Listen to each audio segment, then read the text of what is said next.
ஸ்ரீமதே ராமானுஜாய நமக. ஓதும் உடும்பை உலகாசிரியன் அருள் ஏதும் மறவாத எம்பெருமான் நீதி வழுவாச் சிறுநல்லூர் மாமரையோன் பாதம் தொழுவார்க்கு வாரா துயர். அனைவருக்கும் அடியேனுடைய பணிவான நமஸ்காரம். ஸ்ரீயப்பதியான எம்பெருமான் பல திவ்ய தேசங்கள்லேயும் திவ்ய தேசம் இல்லாத பல க்ஷேத்திரங்கள்லேயும் அர்ச்சாமூர்த்தியாக எழுந்தருளி இருக்கான்.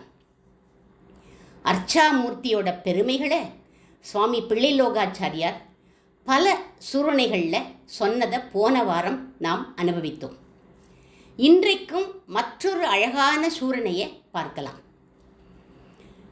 பூகத ஜலம் போலே அந்தராமித்வம், ஆவரண ஜலம் போலே பரத்வம், பார்க்கடல் போலே வியூகம், பெருக்காறு போலே விபவங்கள், இதிலே தேங்கின மடுக்கள் போலே அர்ச்சாவதாரம் அப்படிங்கிறார். இந்த சூரணையில் என்ன சொல்கிறார் அப்படின்னா, எம்பெருமானோடைய 5 நிலைகளை, என்ன 5 நிலைகள் அப்படின்னா பரம், வியூகம், விபவம், அந்தர்யாமி, அர்ச்சை.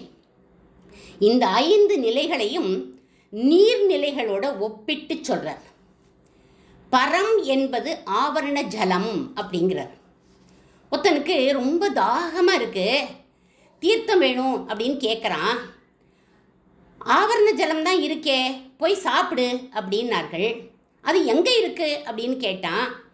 பூஹு புவக சுவக மகக ஜனக தபக சத்தியம் அப்படின்னு இந்த 7 லோகங்களையும் தாண்டி சத்தியலோகத்துக்கு மேலே அந்த சத்தியலோகத்தை சூழ்ந்து இருக்கு இந்த ஜலம், ஆவரண ஜலம் அப்படின்னு சொன்னார்கள். அங்கே போய் தீர்த்தம் கொண்டு வரத்துக்குள்ள தாகத்தினால இவன் சுருண்டு கீழே விழுந்துடுவான். இந்த ஆவரண ஜலம் மாதிரி தான் வைகுண்டபதியும், வைகுண்டத்தில் இருக்கிற வைகுண்டபதியும். அவனை பரவாசுதேவன் அப்படின்னு சொல்லுவோம். இதுதான் பரங்கிற நிலை. இவர்னால நமக்கு எந்த உபயோகமும் இல்லை, ஆனால் இவரால் தான் இந்த லோகமே உண்டாயிருக்கு. அதுவே உபயோகம். அடுத்த நிலை பார்க்கடல் நாதன். இவரை வியூகமூர்த்தி அப்படிங்கிறோம். இவரை மேகத்தில் கோத்துன்றிருக்கிற ஜலத்தோடு ஒப்பிடுறார். அந்த மேக ஜலத்துக்கிட்ட நாம் போய் நீர் பருக முடியுமோ? முடியாது. மழை பொழிஞ்சாதான் தாகம் தணியும். மழைக்காக காத்துண்டு கிடக்கணும், எப்போ மழை வரப்போகிறது அப்படின்னு. இந்த மழை ஜலம் போல தான் பார்க்கடலில் பள்ளி கொண்ட வியூகமூர்த்தி. பார்க்கடலுள் பையத்துயின்ற பரமன் அடிப்பாடின்னு பாடினா ஆண்டாள். இவனை நாம் போய் சேவிக்க முடியாது. யாரெல்லாம் சேவிக்கலாம் அப்படின்னா ரிஷிகள், தேவர்கள், இவாளெல்லாம் தான் போய் சேவிப்பா. 3வது நிலை விபவமூர்த்தி. இவரை காட்டாற்று வெள்ளத்தோடு ஒப்பிடுறார். வெள்ளத்தில், காட்டாறில் வெள்ளம் வருது, நீஞ்சிண்டு போய் தாகத்தை நம்ம தணிச்சுக்கணும். மழை இல்லைன்னு வச்சுக்கோங்க, அங்கேயும் தண்ணி இருக்காது. ராமகிருஷ்ணாதி அவதாரங்களான விபவமூர்த்திகள் காட்டாற்று வெள்ளம் மாதிரி. ஏதோ ஒரு யுகத்தில் அவள்லாம் அவதாரம் பண்ணினா. இப்போ நம்ம போய் அவளை சேவிக்க முடியுமோ? முடியாது இல்லையா? அடுத்ததாக எம்பெருமானின் 4வது நிலை, அதை அந்தராமித்வம் அப்படின்னு சொல்லுவோம். நம்மளுடைய ஹிருதயத்தில் இருப்பவர். இவரை அஷ்டாங்க யோகிகளால் தான் சேவிக்க முடியும். நம்மை போன்ற சாதாரண மனுஷரால் சேவிக்க முடியாது. இவரை பூகத ஜலத்தோடு ஒப்பிடுறார். பூகத ஜலம் அப்படின்னா பூமிக்கு அடியில் இருக்கக்கூடிய ஊற்று நீர். ரொம்ப ஸ்வீட்டாக இருக்கும், டேஸ்டியாக இருக்கும், சுத்தமான ஜலம் அந்த ஊற்று நீர். ஆனால் கஷ்டப்பட்டு போர்வெல்லாம் இறக்கி அதுக்கப்புறம் அங்கேருந்து அதை எடுக்கணும். தாக சாந்தியை உடனே தீர்த்துக்க முடியுமோ? முடியாது. உடனே ஜலம் பருகணும் அப்படின்னா மடுக்கள்லையும் கிணத்துலேயும் கிடைக்கும் ஜலம்தான் உடனே பருக முடியும். இந்த ஜலத்தை அர்ச்சாவதாரத்தோடு ஒப்பிடுறார். அதில் சொல்கிறார், தேங்கின மடுக்கள் போலே அர்ச்சாவதாரம் அப்படிங்கிறார். அங்கங்கே கோவில்லாம் கட்டி ஒரு விக்கிரகத்தை பிரதிஷ்டை பண்ணினா அங்கே பகவான் இருக்கான், அவனை ஈஸியாக நம்ம சேவிச்சுடலாம் அப்படின்னு அர்ச்சாமூர்த்தியுடைய சௌலபியத்தை இப்படி 5 நிலைகளில் சொல்லிட்டார். அர்ச்சாமூர்த்தி தான் வசந்தது அப்படின்னு விட்டார். மற்றொரு சூரணையில் சொல்கிறார், திருமந்திரத்துடைய ஏற்றத்தை சொல்கிறார். திருமந்திரத்தில் வரும் நாராயண நாமம் எதை காட்டுறது அப்படின்னா, எளிதில் அவன் நாமத்தை சொல்லி அவனை நாம் ஆசிரியிக்கலாம், நாராயணான்னு சொல்லி அவனை நம்ம ஆசிரியிக்கலாம் அப்படிங்கிறார். நாராயணன் கையில் பிடிச்சுருக்கிற சங்கு சக்கரம் கதை அவைகள்னால நம்ம பண்ணின அபராதங்களை பார்த்து தண்டிப்பானோ அப்படின்னு அவன் பயப்படவே வேண்டாம். அதை பக்தர்கள் பேரில் அவன் பிரவேசிக்கவே மாட்டான். யார் பேரில் பிரவேசிப்பான் அப்படின்னா, அசுரர்களான ராவணன், கும்பகர்ணன், ஹிரண்யன், ஹிரண்யாட்சன் அவர்கள் பேரில் தான் பிரவேசிப்பான். நம்மை போன்ற பக்தர்களை கண்டிக்கிறதுக்கு ஒரு செங்கோலை ஒன்று ஒழிச்சு பின்னாடி வச்சுட்டுருக்கானான். செங்கோல் உடைய செல்வத் திருமால் அப்படிங்கிறார் ஆழ்வார். அதால் ஒரு தட்டுவானோ அப்படிங்கிற பயம் கூட வேண்டாம் அப்படிங்கிறார் சுவாமி பிள்ளைலோகாச்சாரியார். ஏன் அப்படின்னா, புருஷகார பலத்தாலே சுவாதந்திரியம் தலை சாயும் அப்படிங்கிறார் அவர். தண்டிக்கணும்னு பகவான் நினச்சா தாயார் என்ன தெரியுமா பண்ணுவா? பக்கத்தில் போய் உட்காந்து ந கஷின் ந அபராத்யதி அப்படின்னு பகவான் கிட்ட கெஞ்சி கூத்தாடி, சில சமயங்களில் பொய் கோபம் வேற காட்டி கண்ணழகையும் காட்டி அவனோட பேசுவாளாம். உட்காந்து யார் தான் தப்பு பண்ணலை அப்படின்னு பேசுவாளாம். சுவாமி கோபத்தை விடுங்கோ சுவாமி, அவன் யார்? நம்ம குழந்தை, என்ன பண்ணுறது, நாம் அந்த குழந்தைய அசடா பெற்றுட்டோம், அது நம்மளுடைய குத்தம் தானே தவிர அவனுடைய குத்தம் இல்லையே அப்படின்னு இப்படி அழகாக சமாதானமாக பேசி அந்த ஜீவனை நிரபராதியாக பண்ணிடுவாளாம் தாயார். பெருமாள் கோபிச்சென்றது தான் தப்பு அப்படின்னு பண்ணிடுவா. அத்தகைய சாமர்த்தியம் உடையவள் யாரு? பிராட்டி. இப்படி புருஷகாரம் பண்ணினதுக்கப்புறம் பெருமாளுக்கு சில குணங்கள்லாம் தலையெடுக்கும் அப்படிங்கிறார் பிள்ளைலோகாச்சாரியார். என்னென்ன குணங்கள்லாம் தலையெடுக்கும் அப்படின்னா, வாத்சல்யமும் சுவாமித்வமும் சௌசீல்யமும் சௌலபியமும் ஞானமும் சக்தியும் தலை தூக்கும். இந்த குணங்கள்லாம் தலை தூக்குமா. இப்படி இந்த குணங்கள் தலை தூக்கின உடனே நாம் பண்ணுற குத்தம் அவனோட கண்ணுக்கு தெரியவே தெரியாது. அப்படியே தெரிஞ்சுடுத்துன்னு வச்சுக்கோங்க, போய் தொலையட்டும், நம்ம குழந்தை தானே அப்படின்னு வாத்சல்யம் தலை தூக்கும் அப்படிங்கிறார்கள். உடனே பக்தனும் என்ன பண்ணுவான்? பெருமாள் வாத்சல்யத்தோடு நம்மக்கிட்ட வந்துவிட்டாருன்னு நினச்சிட்டு பயப்படாமல் நம் சுவாமி அவர் அப்படின்னு உரிமையோட பக்கத்தில் போய் கைங்கரியம் பண்ணுறதுக்கு போவான், கிட்டக்க போவான். அப்போது சௌசீல்யம் அப்படிங்கிற குணத்தை காட்டி அவனோட பயத்தை போக்கிடுவாராம். பக்தன் என்ன பண்ணுவான்? ஆசையோடு அவர்கிட்ட போய் அவரை போய் பற்றுவான், அவருடைய திருவடியை பிடிச்சிப்பான். அப்படி பற்றும்போது சில சமயங்களில் காமம், குரோதம், அசூயை இந்த விரோதிகள்லாம் வந்து தடுக்கும். அந்த விரோதிகளையும் போக்கி நமக்கு ஞானத்தையும் சக்தியையும் கொடுத்துடுவான் பகவான். இந்த குணங்கள்லாம் அவனுக்கு தலை தூக்கிடும். இதை குணங்களை வச்சுண்டு நம்மளை தலை தூக்க உட்காத்தி வச்சுடுவான், நம்மளை காப்பாற்றிடுவான். இந்த குணங்களே ஒரு உருவம் பெற்று வந்தவர் தான் யார் அப்படின்னாக்க, அர்ச்சாமூர்த்தியான ரங்கநாதர் அப்படிங்கிறார் சுவாமி பிள்ளைலோகாச்சாரியார். ஸ்ரீரங்கத்தில் நம்பெருமாள் எப்படி இருக்கார் அப்படின்னு அவர் சொல்கிறார். திருக்கையிலே பிடித்த திவ்ய ஆயுதங்கள், அஞ்சல் என்ற கை, கவித்த முடியும் முகமும் முறுவலும், ஆசன பத்மத்திலே அழிந்தின திருவடிகளுமாய் நிற்கின்ற நிலையே நமக்கு தஞ்சம். தஞ்சம் போல நிற்கிறார் அவர். இவரையே எப்பவும் நினச்சிண்டு இங்கேயே அவரையே பார்த்துண்டு இருங்கோ போரும் அப்படிங்கிறார் பிள்ளைலோகாச்சாரியார்.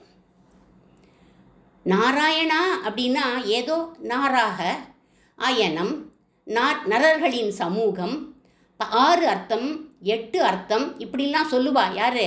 என்ன மாதிரி உபன்யாசம் பண்ணுறவாள்லாம் காலட்சேபத்தில் போய் உட்காண்டேன்னா இந்த நாராயண சப்தத்துக்கு பலவிதமான அர்த்தங்கள்லாம் சொல்லுவாள். போட்டு கன்ஃபியூஸ் பண்ணுவா. ஆனால் அந்த நாராயணன் யார் தெரியுமா? ஸ்ரீரங்கத்து நம்பெருமாள் தாண்டா நம்ம நாராயணன் அப்படிங்கிறார் பிள்ளை லோகாச்சாரியார். அஷ்டாட்சரம் மந்திரமான நாராயண நாமத்தை நீ ஜபிக்கிற போது நாராயணா நாராயணா நாராயணான்னு நீ ஜபிக்கிறியே, எங்கேயோ இருக்கான் அப்படின்னு நீ நினச்சிக்காத, இதோ இங்கே நம்ம ரங்கநாதன் தான் அவன்னு நினச்சிக்கோ அப்படிங்கிறார் அவர். ஸ்ரீரங்கம் நம்பெருமாளை காப்பாற்றுறதுக்காக தன்னுடைய உயிரையே தியாகம் பண்ணினவர் நம் சுவாமி பிள்ளை லோகாச்சாரியார். முகமது பின் துக்ளக் தலைமையில் சில முஸ்லீம்கள் ஸ்ரீரங்கத்தை முற்றுகையிட்டுட்டார். சமயபுரம் வரை அவள்லாம் வந்தாச்சு அப்படின்னு தெரிஞ்சு போயிடுத்து எல்லாருக்கும். உடனே எல்லா ஸ்ரீ வைஷ்ணவர்களும் பரபரன்னு காரியம் பண்ணுறா. முதல்ல பெரிய பெருமாள் ரங்கநாதர் மூல விக்கிரகத்துக்கு முன்னாடியும் பெரிய பிராட்டி ரங்கநாயகி தாயார் மூல விக்கிரகத்துக்கு முன்னாடியும் சில பேர் என்ன பண்ணினா, கல் சுவரை எழுப்பிட்டா. ஒரு சுவர் எழுப்பிட்டா கல்லால். அர்ச்சாவதார மூர்த்தி இருப்பதே தெரியாதபடி பண்ணிட்டா. அவன் வந்தா கூட இங்கே அர்ச்சாவதாரம் இருந்ததா அப்படின்னே தெரியாமல் பண்ணிட்டா. ஒரு சுவரை எழுப்பிட்டா. அதுக்கப்புறம் உற்சவரான ரங்கநாயகி தாயாரை அங்கேயே பிரகாரத்தில் ஒரு மூலையில் ஒரு வில்வ மரத்துக்கு அடியில் பள்ளம் வெட்டி ஒழிச்சு வச்சுட்டா. ஏன்னா தாயார் படிதாண்டாத பத்தினி, அவள் வெளியில் வரமாட்டான். அதுக்கப்புறம் சுதர்சன சூரி அப்படிங்கிறவர் ஸ்ரீ வைஷ்ணவர், அவர் ரொம்ப வயசானவர். இவர் தான் ஸ்ரீபாஷ்ய கிரந்தத்தை நடாதூர் அம்மாள் காலக்ஷேபத்தை கேட்டு ஏடுபடுத்தினவர். அந்த கிரந்தத்துக்கு சுதப்பிரகாசிகா அப்படின்னு பேர். இவர் தன்னுடைய 2 சின்ன குழந்தைகள் இந்த சுதப்பிரகாசிகா கிரந்தம் எல்லாத்தையும் சுவாமி வேதாந்த தேசிகர்கிட்ட கொடுத்து குழந்தைகளையும் இந்த கிரந்தத்தையும் காப்பாத்து அப்படின்னு சொல்லிட்டார். என்னோட உயிர் போனாலும் போய் பரவாயில்ல, இந்த ஸ்ரீபாஷ்ய கிரந்தத்தை காப்பாத்துப்பா அப்படின்னு விட்டார். அந்த சமயத்தில் பாருங்கோ அவள்லாம் எப்படி வேலை பண்ணியிருக்கா பாருங்கோ. சுவாமி தேசிகன் அந்த கிரந்தத்தையும் குழந்தைகளையும் அழைச்சிண்டு தன்னுடைய தர்மபத்தினி, அவருக்கு ஒரு குழந்தை நயன வரதாச்சாரியார், எல்லாரையுமா கொள்ளிடக்கரையில் போய் நில்லுங்கோன்னு சொல்லிட்டு இந்த குழந்தைகளையும் சுதப்பிரகாசிகாவையும் எடுத்துட்டு சுவாமி தேசிகன் கிளம்பி போகிறார். எப்படி போகிறார் அப்படின்னாக்க, அவர் இவர் என்ன பண்ணி ஸ்ரீபாஷ்ய கிரந்தம் சுதப்பிரகாசிகாவை எடுத்துட்டு தலையில் சுமந்துண்டு பணத்தோட பணமாக படுத்துண்டு செத்தவன் மாதிரி கடந்து தப்பிச்சுடுறார். தப்பிச்சு கர்நாடகா பக்கம் சத்தியகாலம் அப்படிங்கிற ஒரு இடம் இருக்குது, அந்த இடத்துக்கு சத்தியகாலுக்கு போயிட்டார். எல்லாரும் அங்கே போயிட்டார் தப்பிச்சு.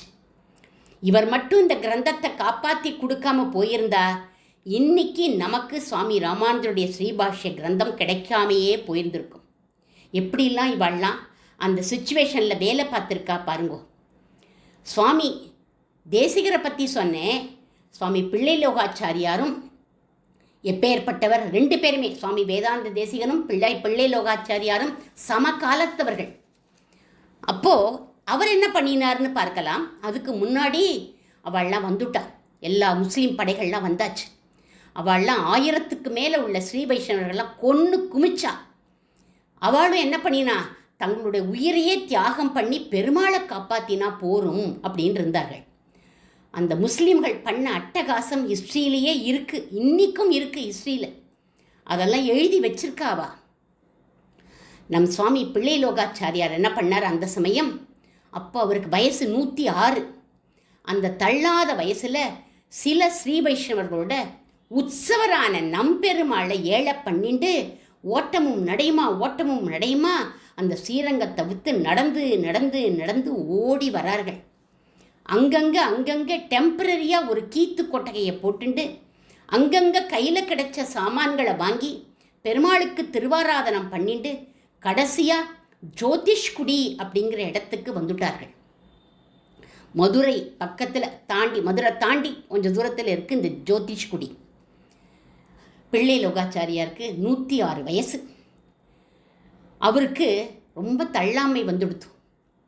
நம்பெருமாளை எப்படியாவது காப்பாற்றணுங்கிற பொறுப்பு இருந்தால் கூட பெருமாள் கஷ்டப்படுறத பார்த்து சகிக்க முடியல அவருக்கு. அழறார் உட்காண்டு. நீ இப்படி கஷ்டப்படுறியேடா ரங்கா அப்படின்னு. ரங்கா, சப்த பிரகார மத்தியன்னு கனககோபுரம் உள்ள கோவிலில் திருவாராதனம் கண்டருளிட்டு இப்படி ஒரு இடைச்சேரியில் குகன் வீட்டு வாசலில் பெருமாள் நின்ன மாதிரி ஒரு மரத்தடியில் போய் நின்றுருக்கியேடா. நைவேத்தியத்துக்கு என்னன்னு தெரியாமல் உம்மை வச்சுண்டு உட்காண்டிருக்கோமே நாங்கள்லாம் அப்படின்னு கதறி அழறார் பிள்ளை லோகாச்சாரியார். நீர் இப்படி ஒரு லீலை பண்ணுறதா இருந்தா என்ன நீ வைகுண்டத்துக்கு அழைச்சுண்டுடுப்பா, என்னால் முடியலை அப்படின்னர். எனக்கு பரமபதமே வேண்டாம், ஸ்ரீரங்கத்திலேயே ஒரு நாயாக இருந்து உனக்கு கைங்கரியம் பண்ணிட்டு இருக்கேன்னு அப்போ அங்கே ஸ்ரீரங்கத்தில் நான் சொன்னேன். உன்னுடைய உற்சவங்கள்லாம் செய்வச்சுண்டு ஸ்ரீரங்கத்திலேயே இருக்கேன், பரமபதம் வேண்டாம்னு அப்போ நான் சொன்னேன்ப்பா. ஆனால் இப்போ அடியேனால் இப்பேற்பட்ட அவல நிலையை பார்த்துண்டு இருக்க முடியலையே, என்னை பரமபதத்துக்கு அழைச்சுண்டுடுன்னு ஒரு ஆர்த்தனாக பிரவர்த்தி பண்ணுறார், சரணாகதி பண்ணுறார் பிள்ளை லோகாச்சாரியார் நம்பெருமாள் கிட்ட. இந்த மரத்தடியிலேயே பிள்ளை லோகாச்சாரியார் பரமபதிக்க போகிறார்.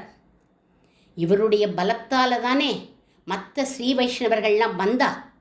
உடனே கூட வந்த ஸ்ரீ வைஷ்ணவர்கள் கேட்குறா, பெருமாளுக்கு என்ன கதி, எங்களுக்கெல்லாம் என்ன கதி அப்படின்னு அவர்கள்லாம் இவரை பார்த்து கேட்குறா. அப்போ அவர் சொல்கிறார், திருமலை ஆழ்வான்கிறவர் மதுரையில் இருக்கார். அவர் தற்காலிகமாக ராஜ்ய பரிபாலனம் பண்ணின்னு இருக்கார். அவர்கிட்ட இந்த விஷயத்தை போய் தெரிவிச்சுடுங்கோ. அவர் ராஜாவாக இருக்கிறதுனால நம்பெருமாளை காப்பாற்ற ஏதாவது ஏற்பாடு பண்ணுவார்னு சொல்லிட்டு இவர் பெருமாள் திருவடியை அடைஞ்சுட்டார், பரமபதம் அடைஞ்சுட்டார். திருமலை ஆழ்வான ஸ்ரீசைலநாதர்னு சொல்வா. இவர் லௌகீக பிரமுகர், நல்ல ஆட்சி திறமை உள்ளவர். மதுரையில் உள்ள அரசன் காலகதி அடைஞ்சதும் இந்த ராஜாவோட ராஜகுமாரன் சின்ன வயசாக இருந்ததுனால ராஜ்ய பரிபாலனத்தை இவர் ஏத்துண்டு முடிசூடா மன்னராக இருந்தார். ராஜ்யத்தை நல்ல திறமையோடு நடத்தினர். ஆழ்வார் பாசுரங்கள்லாம் இவருக்கு ரொம்ப அத்துப்படி. அதனால் இவர் திருவாய்மொழி பிள்ளை அப்படின்னே சொல்வார்.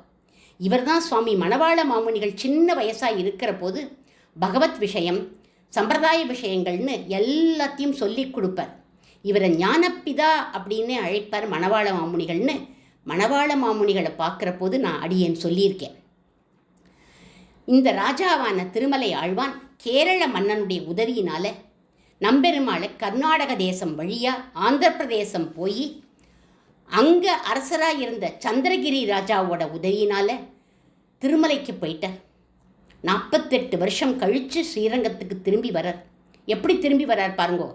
ஸ்ரீரங்கத்தில் அமைதி திரும்பணுங்கிறதுக்காக கோபனாரியன்கிற அரசருக்கு ஓலை அனுப்பிச்சு முகமதியர்களை சுவாமி தேசிகன் விரட்டச் சொன்னார். கோபனாரியன்கிற ராஜாக்கு ஒரு ஓலையை அனுப்பி இந்த முகமதியர்கள்லாம் விரட்டுங்கோ அப்படின்னு சொன்னார்.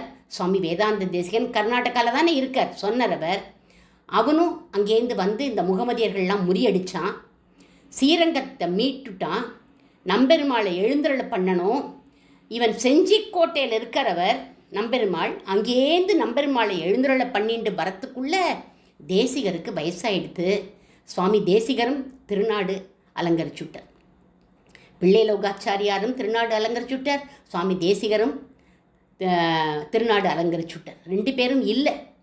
ஆனால் நம்பெருமாளை காப்பாற்றி கொடுத்தவா இவா 2 பேரும் தான். இப்படி பல ஸ்ரீ வைஷ்ணவ மகான்கள் நம்பெருமாளை காப்பாற்றி இன்னிக்கும் நம்பெருமாள் ஸ்ரீரங்கத்தில் எல்லா உற்சவமும் கண்டருளும்படி பண்ணின எல்லா மகான்களுக்கும் அடியேன் பல்லாண்டு பாடி அமைகிறேன். ஐப்பசியில் திருவோணத்து அவதரித்தான் வாழியே, முக்தி நெறி மறைத்தமிழால் மொழிந்தருள்வோன் வாழியே, நீள் பஷண பூஷணத்தால் நியமித்தான் வாழியே, உலகாசிரியன் பதங்கள் ஊழிதோறும் வாழியே வாழியே வாழியே.